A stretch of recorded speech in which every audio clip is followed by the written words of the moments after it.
Next आपकी wilt. Wilt आपको पिछले सेमेस्टर की क्लासेस में भी बताया गया था, वही फ्यूजेरियम है ये, बस इसकी वैरायटी बदल गई है। फॉर्मी स्पेशलिस ये चने पे हो रहा है, ग्राम पर हो रहा है, इसलिए साइसेरिस हो गई है। बाकी फ्यूजेरियम ऑक्सीस्पोरम सेम है। जो फ्यूजेरियम विल्ट है, विल्ट आपका किसमें है, ड्यूटेरोमाइसिटीज में आता है, और ये भी इम्परफेक्ट फंजाई है। इस रोग के लक्षण दो अवस्थाओं में प्रकट होते हैं। जब क्रॉप बढ़ रही होती है तो उसकी दो अवस्थाओं में इस डिजीज के लक्षण आते हैं। पहला इसकी सीडलिंग स्टेज पर आते हैं, दूसरा जब इसमें फूल निकलने का टाइम होता है यानी कि फ्लावरिंग स्टेज होती है, तब इसके लक्षण दिखाई देते हैं। मेन सिम्टम क्या है, सीडलिंग पर होते हैं।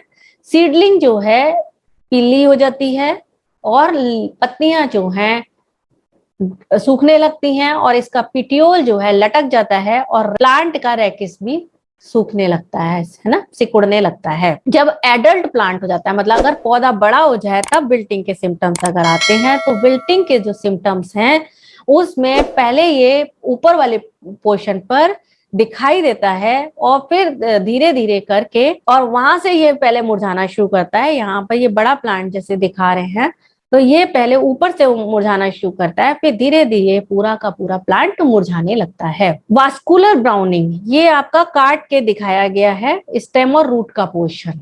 इसमें ये अंदर देखेंगे ब्राउनिंग हो जाती है विल्ट की। ये पैथोजन, इसमें पैथोजन कलरलेस से लाइट ब्राउन, हल्के भूरे रंग का कवक तंतु बनाता है, कवक जाल बनाता है। ये पट्टीयुक्त होता है और अच्छी तरह से बहुत ज्यादा इसमें ब्रांचिंग होती है।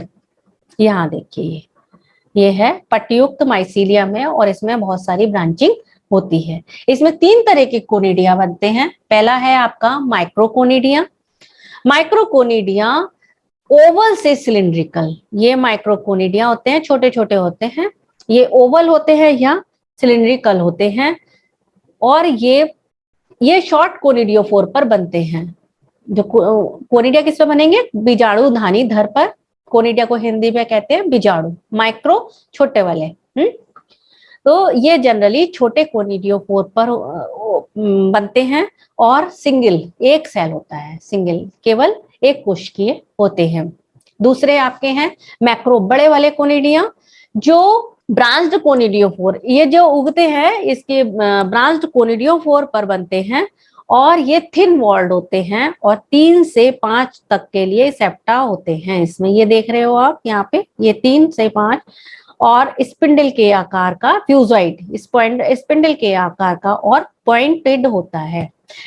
ये सिरे पर ये नुकीला होता है, थोड़ा सा कर्व लिए होता है, यानी कि सिक्के शेप या स्पिंडल के आकार का फ्यूजॉइड, इसको कहते हैं फ्यूजॉइड। इसमें अंदर 3 से लेके 5 तक सेप्टा प्रेजेंट रहते हैं। तीसरा आपका है क्लेमाइडोस्पोर। तीसरी तरह के आपके इसमें स्पोर बनते हैं क्लेमाइडोस्पोर।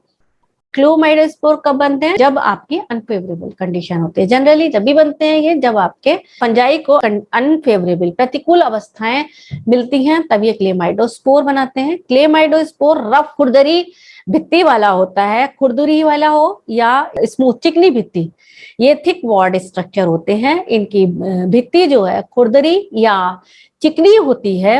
ये टर्मिनल, ये देख रहे हैं, या तो टर्मिनल या एंड कवक तंतु के बिल्कुल सिरे पे बनेगा, या कवक तंतु के बीच वाला सेल थिक होके क्लेमाइडोस्पोर बना लेता है। ये अकेला एक सिंगली एक होता है, या एक साथ कई सारे चेन में बनते हैं। इसकी फेवरेबल कंडीशन क्या है, सॉइल का टेम्परेचर 25 डिग्री से ऊपर हो, सॉइल का टेम्परेचर ज्यादा हो, और सॉइल का मॉइस्चर भी ज्यादा हो, तब ये डिजीज को फेवर करता है। डिजीज जो है आपकी, डिजीज साइकिल क्या है, ये disease seed and soil borne है। यहाँ पर ही थोड़ा सा बता देते हैं, वहां आगे है ही नहीं। तो जैसे ये है, ये इन्फेक्टेड प्लांट है, इन्फेक्टेड सीड है, इन में माइसीलियम, क्लेमाइडोस्पोर, ये तीनों तरह के स्पोर बनते हैं। ये इस तरह से जर्मिनेट करते हैं, ये जर्मिनेटिंग स्पोर है, इससे जर्म ट्यूब निकलेगा। अगर मान लो क्लेमाइडोस्पोर जर्मिनेट कर रहा है, तो इससे जर्म ट्यूब निकलेगी। माइक्रोकोनिडिया जर्मिनेट करता है, तो इससे निकलेगी जर्म ट्यूब। तो ये इस तरह से, इसमें माइक्रोकोनिडिया से इस तरह से निकलेगी। इस तरह से, ठीक है।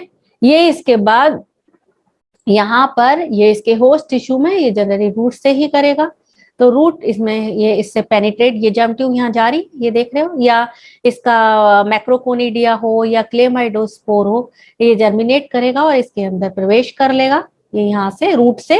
और इसके बाद इसमें सिस्टेमिक इन्फेक्शन, मैंने अभी आपको बताया था कि जो इसके वास्कुलर बंडल यानी कि जाइलम, पानी के थ्रू ही नीचे से रूट से पानी जाता है ना, तो ये वास्कुलर बंडल में अपनी ब्राउनिंग करना शुरू करते हैं, और जिसकी वजह से इसकी ऊपर की लीफ पे इफेक्ट आता है, क्योंकि पानी वहां तक नहीं पहुंच पाता है। उसके बाद ये यहाँ से पेनिट्रेट करता है, वहां पहुंचता है, और इस तरह से ये इसके अंदर पूरा इसका mycelium in stem xylem tissue multiplies extensively. इसके अंदर स्टेम के टिश्यू में और जाइलम के टिश्यू में, स्टेम के जाइलम टिश्यू में बहुत अच्छे से ये मल्टीप्लाई करता है। ये जो पेनिट्रेशन है, अंदर जो एंटर करता है, यहाँ से जो जर्म ट्यूब एंटर करती है, वो कहाँ से एंटर करती है, घाव से या वेसल से। जो जाइलम का अगर आप स्ट्रक्चर देखेंगे तो उसमें एक वेसल पार्ट होता है, ठीक है।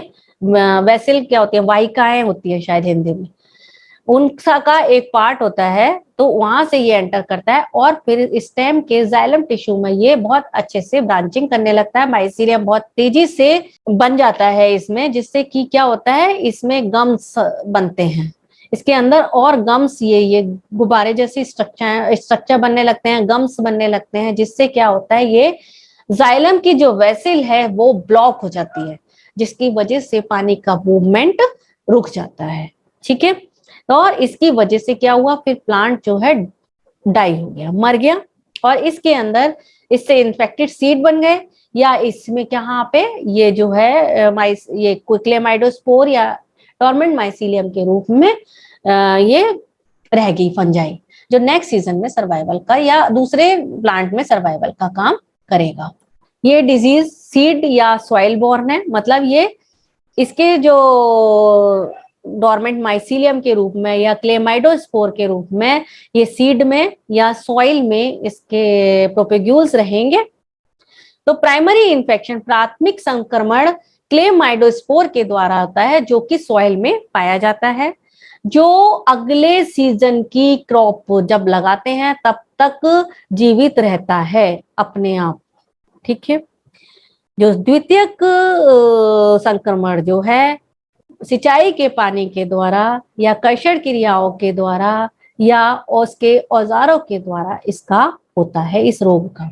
मैनेजमेंट क्या है, बीज को कार्बेंडिजिम या थीरम से 2 ग्राम पर केजी के रेट पर, या कार्बेंडिजिम और थीरम दोनों का 1-1 ग्राम लेकर, या सीड को ट्राइकोडर्मा विरिडी के द्वारा ट्रीट करना है 4 ग्राम पर केजी पर, या सीडोनास के द्वारा ट्रीट करना है, मतलब सीड को ट्रीट करके लगाना है। इतनी सारी चीजें दी हैं, किसी से भी आप ट्रीट कर सकते हैं। इसके अलावा खेत में ऑर्गेनिक मैन्योर या ग्रीन मैन्योर की हैवी डोजेस को लगाएं, रेजिस्टेंट वेराइटीज को ग्रो कराएं, रोग प्रतिरोधी किस्मों का यूज करें। ये आपका हुआ को विल्ट,